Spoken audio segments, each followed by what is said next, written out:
So I wake up in the middle of the night, I go to the bathroom to pee, and the shower turns on behind me. And there's no one else in the bathroom because my friend's asleep. I turn around and...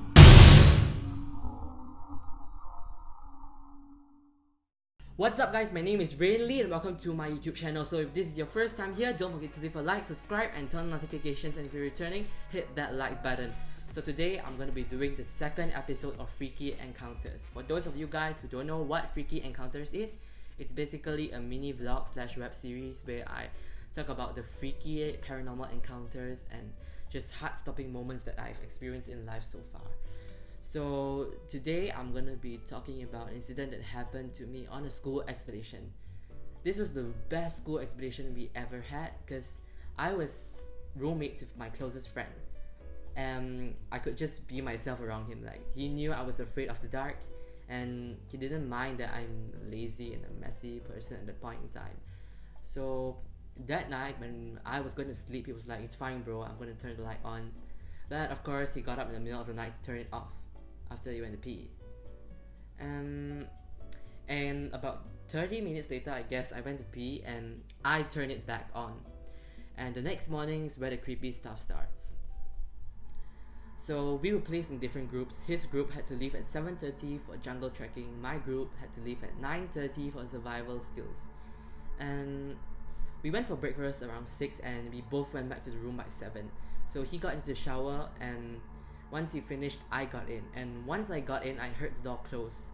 So I was like, okay, maybe he left because it was already around 7:15 and he had to be there by 7:30. But then I heard the sound of my water tumbler being hit and slammed on the table in the room. So I was a bit scared and freaked out because I swear I heard the door close. I was like, "Bro, are you there?" And there was no response. So I walked out of the bathroom and then I saw my bag on the floor. It was moving on its own. I was like, what the doing? Like, why is my bag moving on its own? I dropped my towel. I went to pick up my clothes and my underwear, wear it, get it on, and grab my backpack and just ran out of the room as fast as I could. And there was a teacher outside because he had just gotten out of his room too, and I was like, "Sir, there's something in my room." And he's like, "Animal or thing?" Because us Malaysians get each other, like when we say something, it either means animal or, you know, boo, ghost. And I was like, "Yeah, it's a ghost." So he's like, "Okay, just stay out of the room, we don't want you guys to get into any trouble." So they've actually visited that place multiple times before, and it was the same batch of teachers, so I can only assume that the teacher had maybe experienced something before as well. I don't know.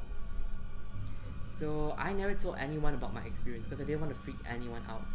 So that night, me and my friend went to sleep again.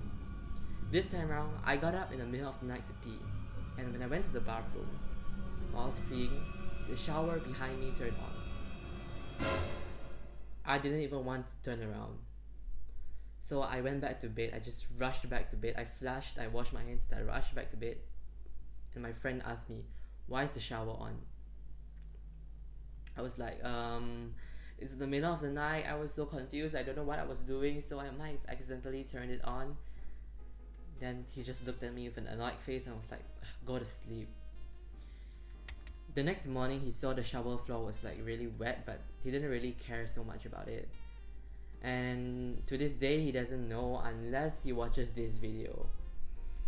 Because I didn't want to creep anyone or even him out. So after that, I just like dismissed it also. Because I was like, okay, it's just a spirit, it's not harming me or anything.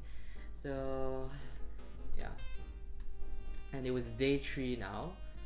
And we had to go jungle trekking this time. He had to do survival skills, so the whole day went by and then nothing happened. But that night when I got back to the room, this time round I went to the toilet and then I sat down to do some big business.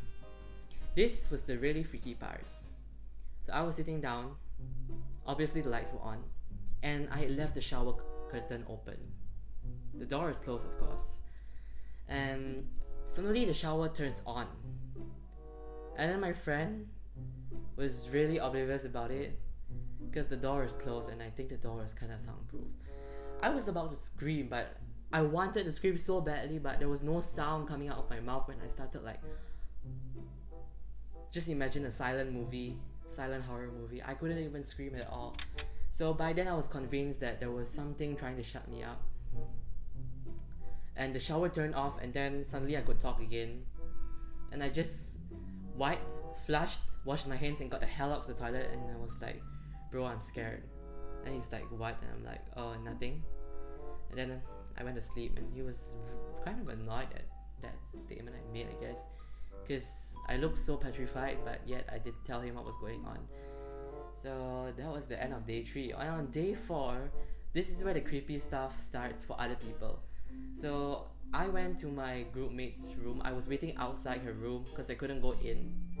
People would say stuff if I weren't in. So I waited outside, and she grabbed her bag. When she grabbed the bag, the light switch just flipped and it turned on. And she was like, "Did you do that?" I'm like, "No, I'm standing outside. How can I reach?" She just didn't talk about it with me for the rest of the day because she was freakily scared. So that night was the final night we were gonna stay there. That's the night 4. And then this is where the creepy stuff starts. Like, so that night I saw something outside the window. I was like, is it a teacher going around to check if we're asleep? Because we had to leave kind of early tomorrow. Like, we had to leave at 7 or 8 or 9, something like that. And I was like, no, it's like 11 p.m. There's no way a teacher would be awake looking out for us. Like, whether we sleep or not, our roommate or our next door neighbor would definitely wake us up. So I was like, no, there's no way. In fact, the teachers probably have to sleep earlier because they had a lot more stuff to do. And here's the weird part. I looked out the window and I drew the curtain and there was no one there. But when I closed it, there was a shadow. That experience scared out of me, and I never told my friends at all.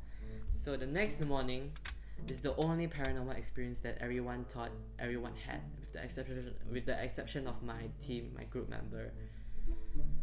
So as we were going to leave, we were all standing in the corridor and we were outside one of my friend's rooms. And in the room was a switch, something like this. It's not the kind like, oh, I don't have it. Yeah, I have it. It's not the kind like this light over here where, spring mechanism and it's really easy to flip up and flip down. But the switch they had in the room was that kind, which you have to press really hard to get down. And we were all standing there, the lights were off. So this isn't the kind of hotel where you can put in your key card and the power goes on or off. It's like 1-star hotel. So the switch is like this, and it suddenly goes on by itself and off again, and it goes on and off, and we're just staring at it like. All of us in a line just walked slowly away, and we closed the room door. One by one, while we were going out, because we were going to head out of the room. We were standing in like the kind of foyer of the room, the place where you put your luggage. Usually there's a wardrobe over there, because it was really hot outside. So one by one we were walking out, and we were like, okay, we never want to go back here again, even if someone paid us $1 million. That was what was going through my mind. So come to think of it, my closest friend, he didn't experience that light incident though. Like, everyone else did, but not him. Like, not everyone else, but everyone in my group did, but he did not. So come to think of it, I can kind of guess why he didn't. Because in Malaysia there's a superstition where we believe that you should always knock on your hotel room door before you enter, because there might be spirits in there and you want to tell them, hey, I'm coming, please don't disturb me. And guess what? My close friend knocked on the door. I didn't. I was like, okay, it's fine, just you go ahead and knock. So from that experience onwards, I always knocked on the door whenever I entered a room that has been vacant for quite some time. Yeah. So if you guys enjoyed that freaky encounter, don't forget to leave a like, subscribe, turn on notifications, and see you guys next time. Also, check out my social media here, my Facebook, my Instagram, my Snapchat, and my Twitter. Twitter is here. Yeah, okay.